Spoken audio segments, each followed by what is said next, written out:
ये 14 जुलाई को जावद में जिला सहकारी बैंक में 10 लाख रुपए की चोरी हुई थी।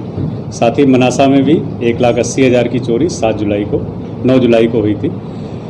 उसके बाद से पुलिस की टीम लगातार बदमाशों की पतारसी में लगी हुई थी।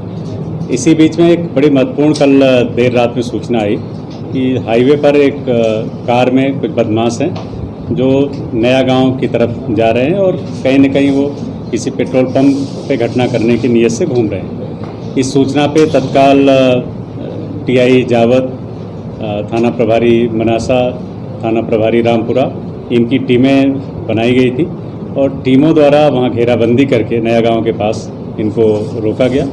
रोकने के प्रयास में गाड़ी लेके इन्होंने भागने का प्रयास किया। उसमें से 3 बदमाशों को वहाँ पुलिस ने पकड़ा। उनके नाम विकास, बंटी और मनमोहन पूछताछ में बताए गए। इनके कब्जे से एक 315 बोर का कट्टा, एक तलवार और एक डंडा वहाँ पर लोहे का बरामद हुआ। साथ ही गाड़ी में कुछ नंबर प्लेट्स भी प्राप्त हुई और प्रेस लिखा हुआ गाड़ी के ऊपर पाया गया।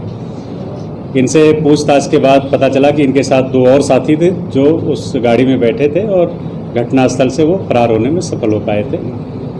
ये 5 अपराधी राजगढ़ जिले के बाड़ी थाने के कड़िया गांव के रहने वाले हैं और सभी सांसी समुदाय से संबंध रखते हैं। पूछताछ में इनसे द्वारा पता चला कि इनके साथ 2 नाबालिग बच्चे हैं जो निम्बाहेड़ा के पास एक डेरे में रुके हुए हैं।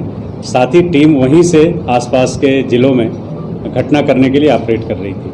सर, किस तरह से अपराध को तत्काल पुलिस द्वारा वहाँ मौके पे जाके निम्बाहेड़ा में डेरे से बच्चों को पकड़ा गया।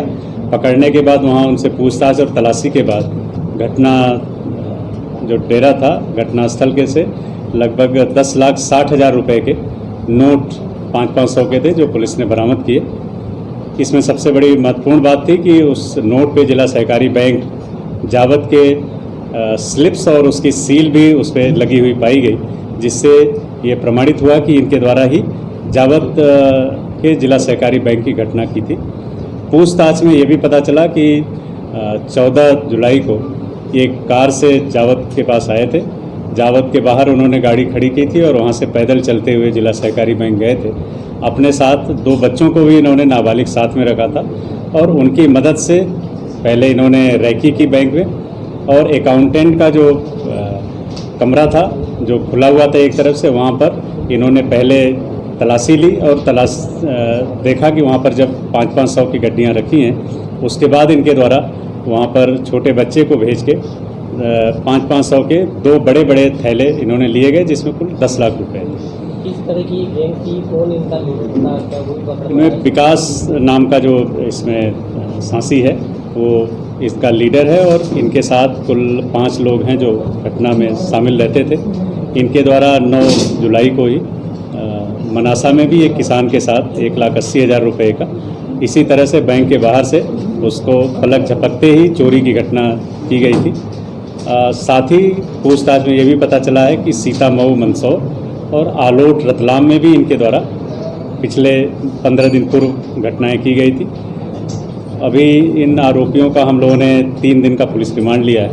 रिमांड लेके हम इनसे पूछताछ कर रहे हैं और मुझे उम्मीद है कि जो इनका ट्रैक रिकॉर्ड है और अभी तक पूछताछ में जो जानकारी आई है, इन्होंने दिल्ली, राजस्थान, मध्य प्रदेश, उत्तर प्रदेश कई जगहों पर अपराध किए हैं और ये कई जगहों पर वांटेड भी हैं। वो हम लोगों ने सूचनाएं भी बाकी ज़िलों को भेज रहे हैं। मुझे उम्मीद है कि इनसे और भी घटनाओं का खुलासा इस केस में होगा। सर, इसमें बैंक की भी कुछ लापरवाही? हम लोगों का उद्देश्य था कि चोरी की घटना हुई है, इसमें आरोपियों को पकड़ा जाए। इसमें प्रथम दृष्टया कुछ बैंक प्रबंधन की जो लापरवाही की बात आई थी, कैश जब रहता है उसकी सुरक्षा की बात आई थी, उसको लेके हम लोगों ने संज्ञान लिया है और जल्दी बैंक प्रबंधन के लोगों की बैठक लेकर उनको इसके बारे में सचेत भी किया जाएगा और भविष्य में अगर कोई लापरवाही उसके बाद करता है तो उनको नियमानुसार विभागीय दंडात्मक कार्रवाइयाँ भी। 3 दिन का पुलिस रिमांड लिए हैं, पूछताछ कर रहे हैं। 2 घटनाएं मैंने आपको बताई। इसके अलावा अभी हम लोग जानकारी ले रहे हैं, अगर और घटनाएं आएंगी। कोई ऐसा पेंडिंग अपराध हमारे पास नहीं है जिसमें इस तरह कोई घटना है, लेकिन फिर भी पूछताछ करके हम लोग जानकारी ले रहे हैं। अगर कोई और जानकारी आई तो आपके साथ शेयर। सर नाबालिग दो बच्चा हैं, एक बच्चे के लगभग 8 अफराद की जानकारी अभी तक उससे पूछताछ में और जानकारी लेने से मिली है। करेली, नरसिंहपुर, क्राइम ब्रांच चाणक्यपुरी दिल्ली और साथ ही राजस्थान के कई जिलों में उसके विरुद्ध अपराध हैं, जिसमें उसने खुद स्वीकार किया है कि मैंने अपराध ये किए थे और वो 10 साल की उम्र से ही इस अपराध की दुनिया में इन गैंग के बड़े लोगों के साथ शामिल है। अन्य राज्य में इनके ऊपर कोई उन्होंने दे दी है, मुझे उम्मीद है कि वहाँ की पुलिस जल्दी ही आएगी और उनसे हम लोग जानकारी शेयर कर रहे हैं। मुझे उम्मीद है कि जैसे ही कहीं रिवार्ड या अन्य जानकारियाँ प्राप्त होगी तो मैं आप लोगों